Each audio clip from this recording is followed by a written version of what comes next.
Las redes sociales de Marcos Francois son una retahíla de mensajes xenófobos y racistas. Nuestras calles apestan a kebab y pañuelos. Es grotesca la influencia de la sinagoga de Satanás entre los profesionales médicos. De fotografías como esta, brazo en alto para celebrar el Día de la Raza. De ahí que sea profundamente importante combatir con cualquier medio posible el reemplazo étnico al que nos someten. Vox, que había dicho que era una cuenta personal y que no iba a actuar, recula y le quita ese cargo. Abascal era el que decidió que los neonazis entraran en Vox Barcelona, directamente.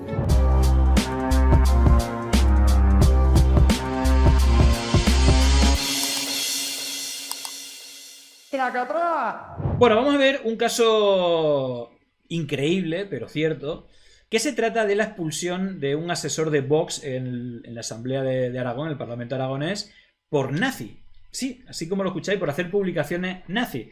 La verdad es que, no sé si aquí es que tenían ganas de echarlo por algún motivo. Igualmente le vamos a recordar algún caso más por si quiere tomar nota Vox. Pero sí, al tipo Marco Francois, lo han echado. Eso sí, le han quitado el sueldo de las Cortes de Aragón, pero sigue teniendo un cargo orgánico, en este caso responsable de organización territorial en Huesca. Así que a lo mejor hay algo por detrás. Ya sabéis que esta gente con los dineros y con las rebeliones que tienen en los territorios, pues también actúan un poco por intereses propios. Pero vamos a ver el caso y luego vamos a ver algunos casos más de nazis de Vox declarados, como vais a ver, por si quieren tomar nota. Basta con echar un vistazo rápido a sus redes sociales. Nuestras calles apestan a kebab y pañuelos. Sí. Contestaciones como esta que el hasta ahora asesor de Vox en Aragón daba a un usuario que aseguraba que la ginecóloga de su mujer no les permitió escuchar el latido fetal. Es grotesca la influencia de la sinagoga de Satanás entre los profesionales médicos. Las redes sociales de Marcos Francois son una retahíla de mensajes xenófobos y racistas. De ahí que sea profundamente importante combatir con cualquier medio posible el reemplazo étnico al que nos someten. De fotografías como esta, brazo en alto para celebrar el Día de la Raza. Alguna pista, ¿no? O de citas de personajes como el falangista Onésimo Redondo. Amén. Que ahora sí le han costado su puesto de asesor. Vox, que había dicho que era una cuenta personal y que no iba a actuar, recula y le quita ese cargo, pero solo ese cargo, porque al menos de momento el ultraderechista Marcos Francois sigue constando en la web del partido como responsable de organización territorial en Huesca. Bueno, pues nada, ahí lo tenéis. ¿Por qué será? Bueno, a lo mejor es que, lo dicho, la estrategia un poco a que los nazis se vayan a núcleo nacional y que no le llamen nazis, pero vamos, las redes sociales son tremendas, son espectaculares y no tienen desperdicio. Lo volveremos a intentar, Día de la Raza, bueno, una cosa de locos, pero fijaros, ¿no? Publicación de hace poco de esta señora que es la concejala de Vox en Viladecans. Es esta señora que vais a ver aquí, se llama, bueno, tiene un nombre un poco raro, Jocelyn Montilva, que no sé si sea su nombre real o no, pero no sé si veis algo raro. ¿Os llama la atención algo de esta selfie o de este vídeo que se hace? Bueno, obviamente se ve claro que es de Vox. De hecho, pues es una publicación no solamente de ella, sino que también es Vox Viladecans. Está claro que es de Vox, no hay duda, ¿vale? Tiene ahí, bueno, pues todos los cartelillos, ¿no? La alternativa, Agenda España. Incluso tiene un libro, tiene 2 libros en realidad, ¿vale? O bueno, 3, quizás ese sea el tercero. Uno, un tocho de Ken Follett. Y luego tiene otro libro, no sé si llegáis a leerlo. Si no lo veis muy claro, es Mi lucha de Adolf Hitler. Pero luego hay otra cosa, no sé si os habéis fijado también, que hay 2 banderas. La bandera número 1, la bandera de Estados Unidos, ¿vale? Y la bandera número 2 es también de Estados Unidos. Así que lo de nacionalista, bueno, pues no sé, debería haber más banderas de España, pero las banderas que hay son de Estados Unidos, que, bueno, a ver, Vox es un partido cipayo creado a petición de los Estados Unidos, precisamente en las manos de Aznar y Esperanza Aguirre, que son los lacayos, ¿no?, de Estados Unidos desde hace mucho tiempo. Pero, lo dicho, de 2 banderas que hay, 2 de Estados Unidos y 2 libros que hay, uno es de Mi lucha de Adolf Hitler. Bueno, pues aparte de Yankee y Cipaya, bueno, pues un poquito de nazi seguramente tenga. Así que bueno, si quiere tomar nota Vox para quitarle el cargo. Pero bueno, a ver, esto no es nada nuevo, ya hemos hablado bastante de ello. Fijaros que el 12 de octubre, los seguidores de Abascal, ya sabéis que el tipo no estuvo en el palco porque no quería estar con Pedro Sánchez. Y estuvo ahí y fue con la misma gente que acompaña a Vito Quiles, las mismas banderas, los mismos gritos. Toda esta nueva generación de cayetanos y de nazis. Hay como dos especímenes, hay evoluciones, son diferentes Pokémon, digamos, pero son todos de la misma familia, ¿vale?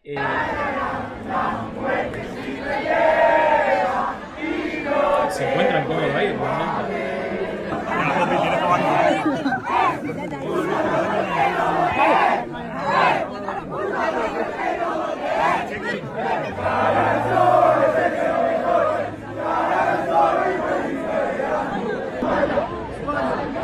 Y la bandera de Astoir que no falte. Bueno, pues nada, si no es nada nuevo.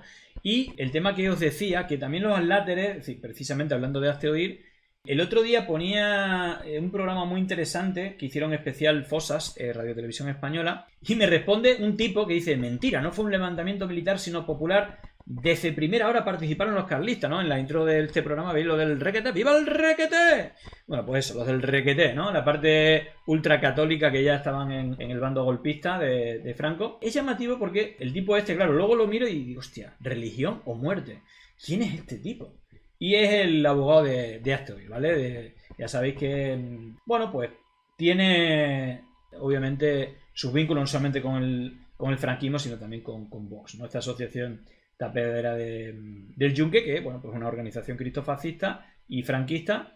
Y bueno, ya que estamos, pongo la parte del documental, pongo el enlace, puse aquí el enlace porque está el programa completo que dura 2 o 3 horas, con invitados, hablando bueno, sobre todo de cómo está el asunto, ¿no? De recuperar las fosas y todo esto. Pero bueno, pusieron este fragmentito con imágenes de recursos que, bueno, hacen mención, ¿no? En lo que toca a mi tierra, pues lo que fue la matanza de la Plaza de Toros de Badajoz con 4.000 personas, y más o menos se cargaron al 15% de la población. En reprimenda también por ese levantamiento que hubo del campo, pero que, bueno, pues, en fin, fue una auténtica brutalidad. Bueno, vamos a ver esto que apoya tanto el tipo el abogado de Astoir.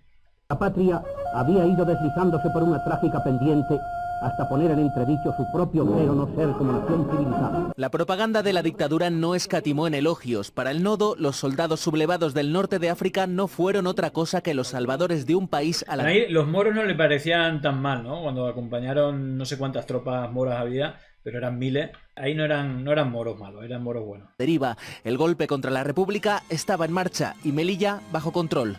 Asume el mando el jefe de los conjurados, coronel Solans, y se lo comunica por telegrama al general Franco. Legionarios irregulares han logrado imponerse a la resistencia local. En estas escaramuzas se derrama la primera sangre de la guerra civil. España entra en estado de guerra, lo afirma este bando de Franco, donde anuncia castigos ejemplares. Por la seriedad con que se impondrán y la rapidez con que se llevarán a cabo, sin titubeos ni vacilaciones. La rebelión se propaga a buena parte del ejército. Aunque los sublevados fracasaron en Madrid y en ciudades como Barcelona, Valencia, Murcia, Málaga o Bilbao, llegaron a dominar casi la mitad del territorio y España quedó partida en dos. El verano del 36 fue el más sangriento del periodo conocido como Terror Caliente, una atmósfera de castigo que respondía al plan del general Emilio Mola. Partidas o patrullas más o menos incontrolados se dedican a encarcelar y asesinar por su cuenta. No había juicios, sí consejos de guerra y paseos. Deciden que una persona es enemiga, la sacan de su casa o de la cárcel, la llevan a un cementerio o a una cuneta y la asesinan. La crueldad se instaló en las retaguardias de ambos bandos, causando cientos de miles de víctimas. En Paracuellos del Jarama, el bando republicano fusiló a sublevados, aprovechando los traslados de las denominadas sacas de presos. Las cárceles clandestinas, las checas, fueron también escenarios de represión y tortura en la sombra. En el lado contrario, las matanzas de campesinos identificados con la lucha sindical se vendían como acciones de limpieza o pacificación. Participan aristócratas y terratenientes. La Plaza de Toros de Badajoz fue escenario de una brutal masacre realizada por el ejército sublevado que fulminó a 4.000 personas. Así la reivindicó el teniente coronel Juan Yagüe, que se ganaría un sobrenombre, el carnicero de Badajoz. ¿Qué suponía usted? ¿Que iba a dejarme a 4.000 rojos a mis espaldas, teniendo mi columna que avanzar a marchas forzadas? ¿Iba a permitir que Badajoz volviera a ser rojo? Periódicos internacionales se escribieron con sangre derramada y el reguero no cesaría con un Franco erigido ya como caudillo y sin ánimo de reconciliación. La ausencia de derechos y la brevedad definieron los juicios sumarísimos, instrumento esencial en los primeros años de la dictadura para someter a sus enemigos en frío, una maquinaria sofisticada que consumó el exterminio de en torno a 50.000 personas sospechosas y a las que habría que sumar las muertes en cárceles y campos de concentración, todas víctimas del poder hipertrofiado que inoculaba el terror institucional amparado por la cúspide del nuevo Estado franquista. Bueno, pues cuánta falta, ¿no? Yo por lo menos así lo veo y siempre recomiendo la película documental El silencio de otros. ¿Por qué hay tanto silencio? ¿Por qué no se ha hablado de la guerra civil, el golpe de Estado, la dictadura franquista? Y precisamente eso pues es un motivo de que haya gente con bandera franquista, porque no sabe lo que es el franquismo. En la escuela es una asignatura pendiente, no se habla de nada, en los medios también es un tema oculto, y cuando alguien denuncia algo de esto, guerra civilista, tal, es decir, y recordemos que somos el segundo país del mundo con más personas en cunetas y en fosas comunes.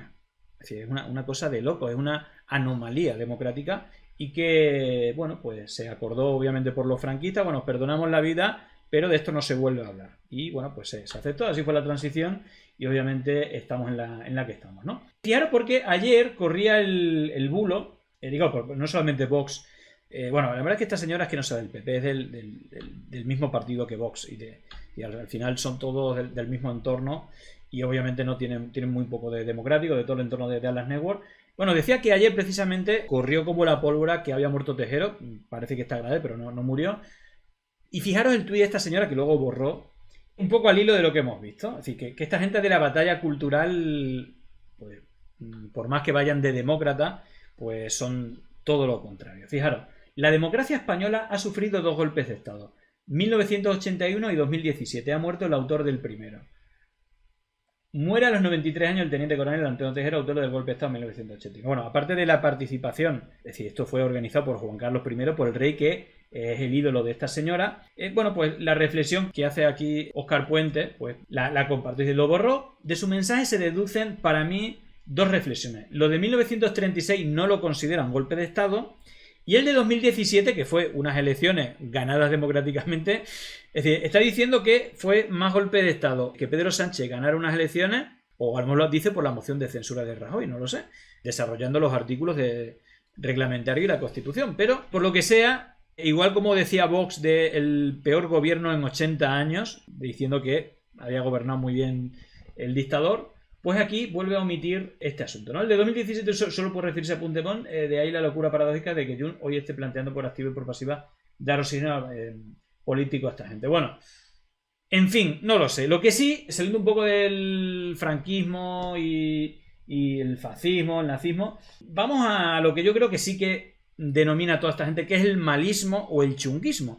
Y fijaros que la creación propia de Vox tiene mucho que ver con la hermana de esta señora, por eso no es casualidad que la hermana de Esperanza Aguirre, creo que se llama Nuria, sea diputada de Vox. De hecho, quien creó a Vox y quien lo financió, bueno, fuimos los madrileños con nuestros impuestos, pero Esperanza Aguirre como, promotora principal junto a Aznar, ¿no? Que estaban pues un poco peleadillos con la dirección del PP, porque no mandaban.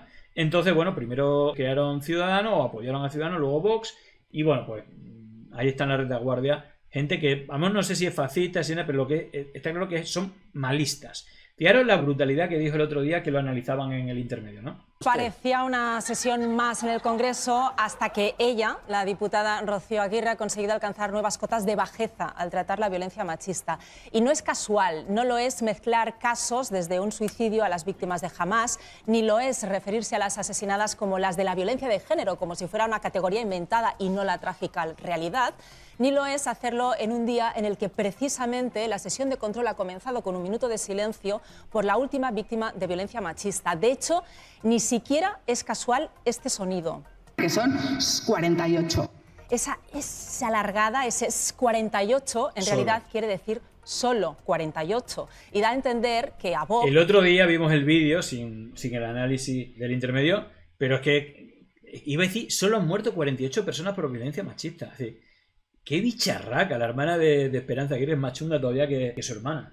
48 mujeres asesinadas por el hecho de serlo en 2024 y más de 1.300 desde que hay registros, le parecen pocas. Así que ese sibilante contiene muchas cosas. Ah, no es Nuria, es Rocío Aguirre. Rocío se llama la hermana de Esperanza. Negacionismo, desprecio, insensibilidad, pero hay algo que no contiene: empatía hacia las víctimas de la violencia machista. En fin, es tremendo. Bueno, fijaros porque... Bueno, vamos primero al vídeo y luego lo analizamos. A raíz de todo esto de Madrid Network, ¿vale? Que fue precisamente La hermana de la señora que hemos visto es quien lo creó, con el cual se pagaron mucho sueldo, entre ellos el de Ayuso, pero montó un montón de chiringuitos. Ahora lo vamos a ver y he visto el vídeo este por redes, digo, hostia, yo me acuerdo, ¿no?, de cuando lo vi en directo, era un debate, ¿no?, por las elecciones generales, y lo flipante de todo esto es que, digo, hostia, por una vez Albert Rivera ha hecho algo bueno. Seguramente el único recuerdo favorable de Albert Rivera que tenía, por lo menos el que más me ha activado. A lo mejor hay alguno otro, pero fijaros lo que le dijo en el debate al hilo de todo este rollo de Madrid Network. Por cierto, Abascal nunca cobró de Madrid Network, hay gente que lo está comentando, pero no. Ahora hablaremos de dónde estuvo y quién financió a este señor antes de montar Vox. Atención al momento épico en el debate. Pero señor Abascal, usted estuvo 4 años cobrando de un chiringuito político de esos. Es más, lo reconoció. Precisamente por haber trabajado en instituciones así, conozco perfectamente... O sea que hay que cobrar 300.000 euros para enterarse. Soy humilde, yo no conozco las cosas a la primera de cambio como usted. ¿Me puede dejar terminar como yo le he dejado a usted? Pero que haya que cobrar 300.000 euros para enterarse de que no funciona... El dinero público, este se iba a preparar con la cifra. Abascal cobró 331.525 euros en 2 empresas públicas, colocado a dedo por Esperanza Aguirre, que no son Madrid Network, ahora vamos a ver la fecha. Y fijaros la caradura. Primero dice, es que por eso puedo hablar de los chiringuitos, porque los conozco en primera persona. Bueno, no los conoces porque tú no has ido nunca a trabajar. En su momento lo analizamos, quien le interese puede buscar publicaciones o vídeos que hemos hecho anteriormente. Durante los 4 años que estuvo, Abascal no puso ni un solo tuit relacionado a las 2 fundaciones que estuvo trabajando, cobrando, no fue nunca a trabajar. Pero hizo más de 400 de DNAES, porque aparte de pagarle un sueldazo superior al presidente del gobierno, con el dinero, los impuestos de los madrileños, Esperanza Aguirre financió la organización precuela de Vox, que fue DNAES, la Fundación Defensa de la Nación Española. Vale, vamos a poner cifra, ya que publiqué el vídeo. Como digo, el único hito positivo que recuerdo de Albert Rivera es cuando le dijo que Abascal estuvo 4 años en chiringuitos públicos forrándose, y aparte sin ir a trabajar ni un solo día. Que es lo mismo que hizo la señora Ayuso durante 3 años. No fue nunca a trabajar, no hizo nada, pero cobró más de 4.000 euros. Bueno, el sueldo de Abascal, que en ese momento tenía un escalafón para Esperanza Aguirre más alto, cuando lo echaron del PP, cuando la corriente aznarista y de Esperanza Aguirre perdió en el PP de Euskadi, que era uno de los puntales, pues básicamente empezaron a formar Vox y a tener una alternativa al PP de Mariano Rajoy. Y fijaros, así es la historia. Esperanza Aguirre lo coloca en 2010 en la Agencia de Protección de Datos de la Comunidad Autónoma de Madrid con un sueldo de 93.855 euros, que es bastante más de lo que cobraba el presidente del gobierno. Vuelvo a repetir, sin ir ni un solo día a trabajar. Vale. En abril del 2013 fue nombrado director de la Fundación para el Mecenazgo y Patrocinio Social de la Comunidad de Madrid, puesto por el que cobró un sueldo similar hasta el 28 de enero de 2014. Y esto es curioso porque cobró hasta esa fecha a pesar de que la fundación se disolvió oficialmente el 17 de diciembre de 2013. ¿Cuál es la mayor curiosidad de todo esto? Es que, y creo que alguna información, creo que no hay que ser muy inteligente para ver qué significa esto, el mismo día que se disuelve, porque no hacía absolutamente nada, sino era un repartidor de dinero, el mismo día se funda Vox. Se constituye Vox como partido. Esto obviamente no es una casualidad. Y no es una casualidad porque lo venían preparando desde hace tiempo, y lo venía preparando Esperanza Aguirre con dinero. Y no solamente a Abascal, al líder, el que dirigía estos sitios donde no se hacía absolutamente nada, sino también era el presidente de la Fundación DNAES. ¿Y quién financió a DNAES? Pues única y exclusivamente Esperanza Aguirre. Durante el año 2008 hasta el año 2012 le dieron de dinero de los madrileños, de dinero público, 290.000 euros. ¿Y quién estaba en DNAES, aparte de la dirección, la presidencia del señor Abascal? Bueno, pues estaba, o casualidad, el señor Ortega Mí y el señor Espinosa de los Monteros. Así que, bueno, pues este es el origen un poco de eso. De hecho, ya que estamos, vamos a ver cuándo destruyó el señor Reyero al señor Abascal. Seguramente... Venga. Vamos a ver, esto era el interrogatorio del señor Reyero, que estaba en UPyD en aquel momento, en la Asamblea de Madrid, en una comisión de investigación donde se demostró, por el trabajo, ¿no?, de Reyero, que esa fundación no tenía unos objetivos y un presupuesto. Tenía todo el presupuesto era para el sueldo de Abascal y la otra mitad para repartirlo entre medios de comunicación amigos, pero que no había cumplido ningún objetivo, que la web estaba no había ninguna información. Bueno, es espectacular, ¿no? Y fijaros, Abascal estuvo 4 años sin hacer nada. Y fijaros, las declaraciones son bastante lamentables. Un tipo que nunca ha tenido una empresa privada, nunca ha aportado nada más que vivir de las mamandurrias, como decía Esperanza Aguirre, de las propias mamandurrias de Esperanza Aguirre. En cuanto a mi sueldo bruto anual, no tengo ningún inconveniente, faltaría más. Es de 82.491. Ese es el sueldo, tanto en uno u otro, pero luego... bueno, esto es en la fundación. En el anterior tenía ese sueldo más 11.000 de complemento. 1,80 euros. Se trata de una retribución excelente. Sobre todo por no hacer nada. Una retribución de esta naturaleza representa unas expectativas, exige unas expectativas, supone unas expectativas, y yo, con la mejor voluntad, con el mejor hacer, con toda la ilusión y con todo el esfuerzo, he tratado en este tiempo de responder a esas expectativas. La web que ustedes tienen, la verdad, por definirlo de alguna manera, es realmente una vergüenza. En actividades aparecen un apartado que pone actividades de 2012-2013 que se pincha y no aparece nada, con lo cual teóricamente parece que es que no hay actividades. En el apartado de donaciones se dice que es un contenido en desarrollo y el contacto se nos dice que la fundación está en Bretón de los Herreros. Esa es la única información disponible a través de la web.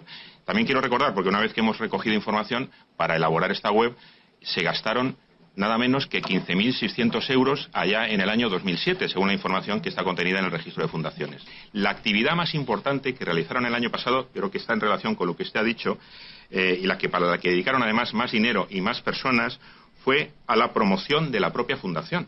Y bueno, pues en principio nos parece sorprendente que casi la mitad del presupuesto se dedique a la promoción de la propia... Claro, es decir, una promoción de una organización que no hace absolutamente nada, repartir dinero entre medios amigos, ¿no? Que es un poco lo que Esperanza Aguirre tenía ahí, bueno, Ayuso aprendió de la mejor, ¿no? Y de hecho, bueno, pues Madrid Network también es otra donde le pagaba el sueldo también sin ir a trabajar a Ayuso, ¿no? Pero por eso digo que son todos del mismo equipo, ¿no? Y van todos en la misma dirección, aunque intentan aparentar que son de diferentes partidos y tal y cual, ¿no? Propia fundación, y que eso cueste 130.000 euros. Pero es que además lo que más nos llama la atención es que por mucho que vivamos en tiempos difíciles, en la memoria aparecen también unos objetivos. O sea, aparte de las personas dedicadas y el presupuesto, aparecen unos objetivos. Y en ese caso, los objetivos que tenían para esta actividad concreta hablaban de conseguir 6 proyectos de colaboración con entidades privadas. ¿Cuál ha sido el resultado? Podemos pensar, es difícil, el presupuesto a lo mejor era muy ambicioso. Pues es que no han conseguido ninguna, 0. Aparece 0, o sea, 130.000 euros que no han servido absolutamente para nada. Es que da vergüenza. No sé si esto no deja de ser una pieza más del puzzle de 1000 piezas. No veis, por ejemplo, ahora con el tema de la pareja de Pedro Sánchez, Begoña, ¿qué ha pasado con todo esto? Es decir, ¿por qué el señor Abascal no le pasa nada? ¿Por qué a Esperanza Aguirre no le pasa nada? Es decir, está defraudando dinero, es decir, no sé si es prevaricación, no lo sé, pero están robando a manos llenas. Pero no hablamos de esto, es que hablamos de un montón de otros. Es decir, ya lo del canal Isabel II ni hablemos, pero ahora que está en boga lo de Madrid Network, vamos a recordarlo. La misma señora que dio dinero a Abascal y que lo colocó, también lo hizo con la señora Ayuso en Madrid Network y repartió 80 millones de euros públicos entre amigos. Uno de ellos, Miguel Ángel Rodríguez, curiosamente, jefe de gabinete Ayuso. A esta gente no le pasa nada. Y las pruebas son evidentes. No es como el galimatías, que luego uno sabe lo que es verdad, lo que es mentira, del hermano de Pedro Sánchez, la esposa, que si tal, que si dicen un mail, que... Sí, aquí las pruebas están claras. Es decir, no se ha hecho absolutamente nada. Le han dado dinero público a gente que no ha ido a trabajar. Es dinero público, hay una malversación tremenda, pero no les pasa nada a esta gente. El Tribunal Supremo obliga al gobierno de Ayuso a la transparencia, a hacer públicas las memorias en qué se ha gastado 80 millones de euros que recibió, 52 todavía... Es que se dice muy rápido 80 millones, pero 80 millones es una brutalidad. Y ahora la que está montando ahora el sobre este donde sale un céntimo o un euro o 2.000 euros y esto del dinero, la corrupción del... Bueno, habrá que ver, yo creo que eso concretamente es que le han pagado un viaje o una comida. Las comidas del mes se le han devuelto en metálico, esto creo que es bastante habitual, pero parece que nadie se escandaliza porque todos esos chiringuitos que montó la señora Esperanza Aguirre, algunos con 80 millones de dinero público con Madrid Network. Por fiscalizar de Madrid Network. Madrid Network es una sociedad público-privada que ha recibido ese dinero y que ha pagado la nómina de Ayuso cuando Ayuso era la gestora de la cuenta de Twitter del perro de Esperanza Aguirre, entre 2008 y 2011. Es que Esperanza Aguirre los colocaba en chiringuitos públicos, le daba un sueldazo para que hicieran otras cosas. En el caso de Abascal, para que montase Vox en Denaes, aparte financiaba a Denaes para los gastos de Denaes, que era para hacer una estructura territorial de Vox.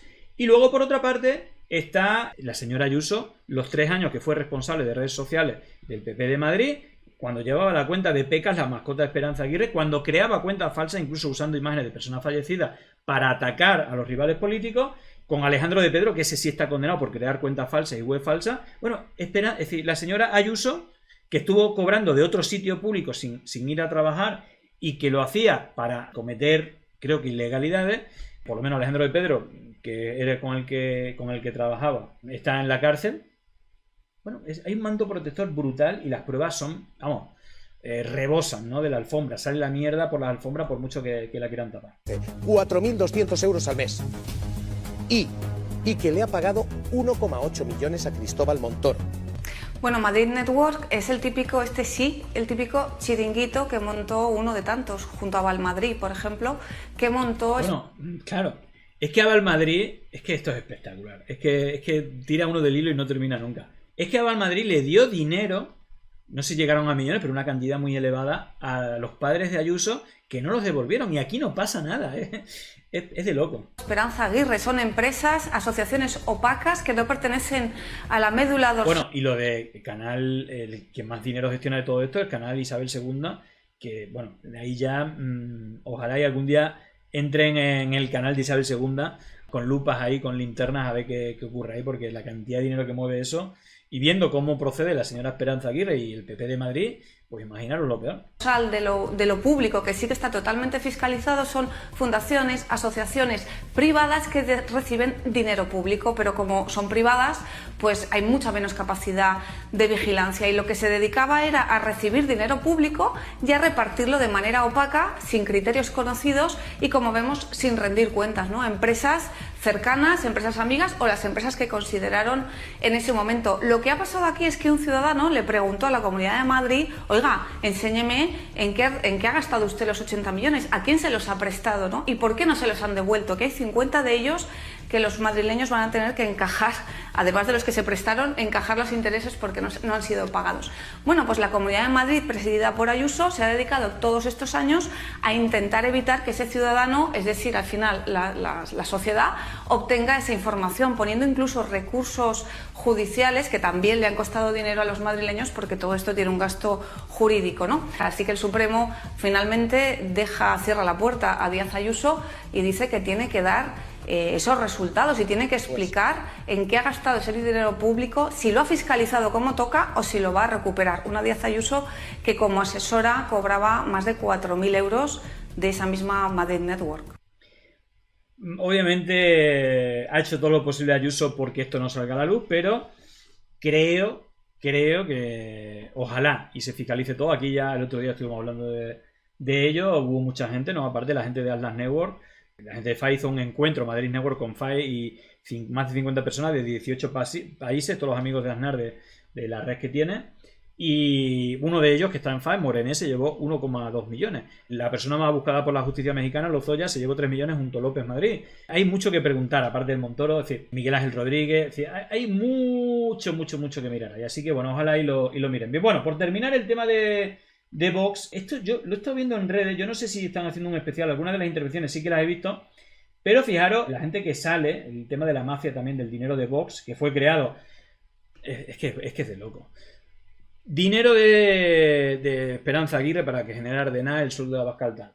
En la primera campaña, el 80 o el 100% de la campaña por los muyahidines del pueblo iraní. Luego, también en el 2014, casualmente, el hijo del número 1 de Vox, de Vidal Quadras, lo nombran CEO de KKR, ese fondo sionista que está ahí. Luego el tema de los millones de Orbán, luego el tema de disenso. Hablan de 11 millones y obviamente ¿cómo pensáis que se mueve todo lo que se mueve? Y obviamente, aparte de fundaciones de Atlas Network, está el dinero público de gobiernos del PP que financian medios, tal. Está todo el dinero de Hazte que recibe de Malofeyev, de gente vinculada también con Dugin, con el Kremlin, obviamente de Atlas Network de Estados Unidos. Y al final el objetivo siempre es el mismo, ¿no? Pues intentar defender a los de arriba y generar odio hacia los de abajo, que miremos hacia abajo y culpemos a los pobres, a los inmigrantes, por ejemplo, con el tema de la subida de los precios, cuando obviamente ellos se están forrando y sacándonos todo, ¿no? Incluso el derecho a la vivienda. Pero bueno, vamos a ver el mangoneo que hay dentro de Vox, denunciado por la gente que estuvo en Vox. Políticamente solo he cometido un error en mi vida, y fue entrar en Vox. Mentirosos, trileros, disimuladores. Santiago Abascal lo nombra vicepresidente y portavoz nacional. Sí, efectivamente así era. Yo era presidente de Vox en Toledo. Esto es una pirámide. Cuanto más amplia sea la base, más vamos a recaudar. Abascal era el que decidió que los neonazis entraran en Vox Barcelona, directamente. Abascal fue el que decidió que entraran los neonazis en Barcelona, directamente. Siendo usted el coordinador de Vox en Barcelona, ¿no tenía capacidad para decidir? No, me amenazaron. Salgo elegida concejal y había un señor que contraté y resulta que el currículum es falso. No había actas. No había nada por escrito. El que levanta la voz está muerto. No vas a volver a trabajar en tu puta vida. Me echaron de los chats corporativos. Ortega Smith me bloqueó. ¿Por qué dices que Vox es una pseudosecta? Debería haber quitado el pseudo y haberlo dejado en secta. Para mí no pudo haber peor insulto, como mujer. ¿Por qué has decidido darnos esta entrevista? No sé si esto ya está publicado. Después de ¿no? 4 años de silencio, ahora vengo a decir. Bueno, a mí me suena, pero bueno, en todo caso venía un poco a cuento de todo esto. Y luego, lo de la política útil que hacen, aparte del cipallismo defendiendo los aranceles de Trump y tal, bueno, pues siempre pensando en los españoles, ¿no? El presidente Mañueco ha tumbado junto a la ultraderecha de Vox, porque al final están sosteniendo gobiernos del PP, están sosteniendo a Amazon, están sosteniendo a Mañueco. Bueno, pues ha tumbado Vox junto a Mañueco la comisión de investigación sobre los incendios en verano en Castilla y León. Pero, en fin, mucho criticar y ¿ahora qué? A la hora de la verdad, cuando hay que ver responsabilidad y dónde se lleva, si se está llevando dinero a empresas privadas que no deben llevarlo, si había recursos insuficientes, etcétera, etcétera, habrá que hacer una comisión de investigación para delimitar quiénes son los responsables, y Vox ahí, de nuevo, pues, siendo la muleta del PP para cosas que luego incluso a veces hasta las critican, ¿no? Desde el PP, pero luego a la hora de la verdad siempre van y le ponen la tirita, le ponen la muleta para que no se caigan y que no se sepa nada de su fechoría. Así que, pues nada, ahí ya hemos puesto unos pocos de nazis, si queréis seguir echando nazis, pero bueno, por lo que dice la gente de Vox, fue Abascal el que decidió que entraran los nazis en Vox. Bueno, pues no sé, lo dice la gente de Vox, yo la verdad es que no tengo ni idea, pero algún nazi que otro hay. Así que, bueno, a ver si siguen por esa senda. Y luego, bueno, pues también estaría bien que se investigase quién financia, por ejemplo, a los nazis de núcleo nacional. Seguramente saldrían cosillas, ¿no? Todo ese dinero que se mueve en la Fundación Disenso y seguramente alguna cosita saldría. Pero bueno, por ahí dejo deberes por si la justicia, los medios, el propio Vox quiere investigar. Llegó el momento de no estar callado, de desmontar inventos que vienen envenenados. Es contrainfo, que no es lo mismo. Pandemia digital, desinfectando su cinismo.